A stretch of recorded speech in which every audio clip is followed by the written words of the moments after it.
Hello, my name is Joshua Shear. I'm a partner at Shear Law Group. Today I'd like to discuss bankruptcy hijackings. Chapter 7! Chapter 13!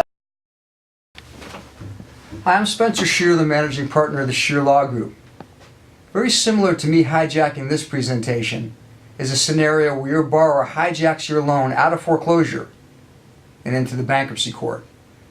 A bankruptcy hijacking is a situation where a borrower that's in foreclosure transfers a fractionalized interest in the property that's being foreclosed to a debtor that's in bankruptcy. And in almost all scenarios, the debtor in bankruptcy doesn't even know that the transfer occurred. In effect, there's been a hijacking by your borrower of a debtor's bankruptcy.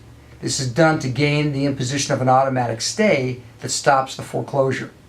You should also be aware that cottage industries are springing up all over the country, especially in Southern California, where borrowers are paying individuals or entities to effect these bankruptcy hijackings so they can obtain serial automatic stays on your loans. In some instances, realtors will do this in order to extend an escrow so they can try and close a short sale.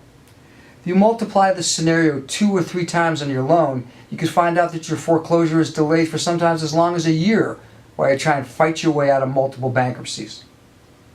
Let's talk about some common scenarios. One scenario which I would refer to as a cousin to the bankruptcy hijacking is when a borrower transfers either a fractionalized or complete interest in the property that's being foreclosed to a friend or relative.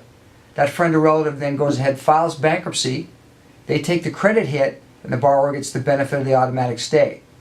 But a bankruptcy hijacking scenario is a little bit different. In that case, the borrower transfers the fractionalized interest of the property to the debtor in bankruptcy, oftentimes simultaneously to 2 or 3 debtors in bankruptcy, sometimes in different courts throughout the country.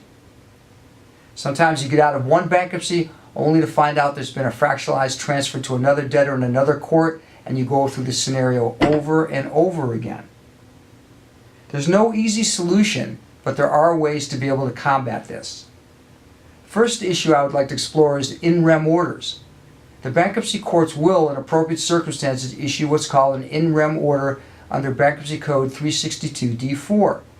If a judge finds that there's abuse or fraudulent transactions related to a bankruptcy proceeding, they can issue a relief from stay order, not only that is effective in that bankruptcy, but if, when the order is recorded, will be effective against any bankruptcy on that property for up to 2 years. What happens if you get such an in rem order, go to record it only to find that there's already been a transfer of fractionalized interest to another borrower in bankruptcy? It can go on and on and on. In some cases, courts will issue what I refer to as super in rem orders. In effect, a court will take jurisdiction not only of the property and the debtor that's before that particular court, but any debtor claiming an interest in the property in any court, in any bankruptcy court throughout the United States. The effect is that you get an in rem order that binds everybody, and when recorded can stop even the effect of serial filings. This is not something that happens often.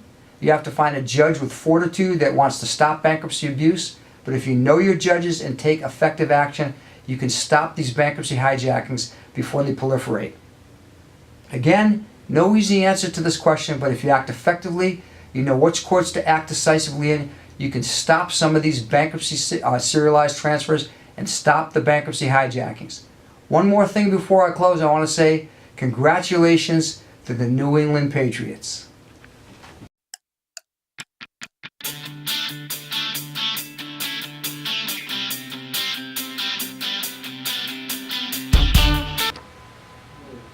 Chapter 7!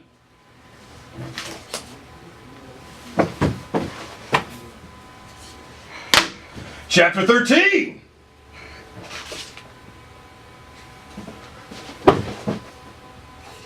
In you will I find love, only in you.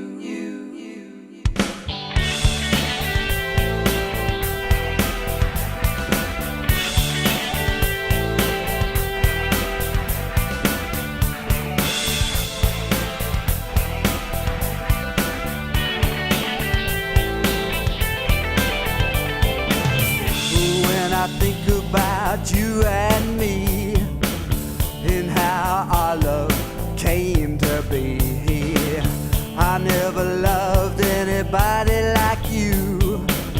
No other love could ever be so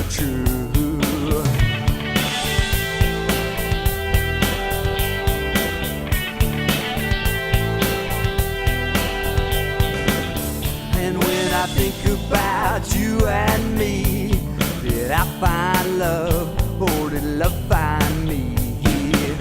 Or was it fate, or was it destiny that brought this love from you to me?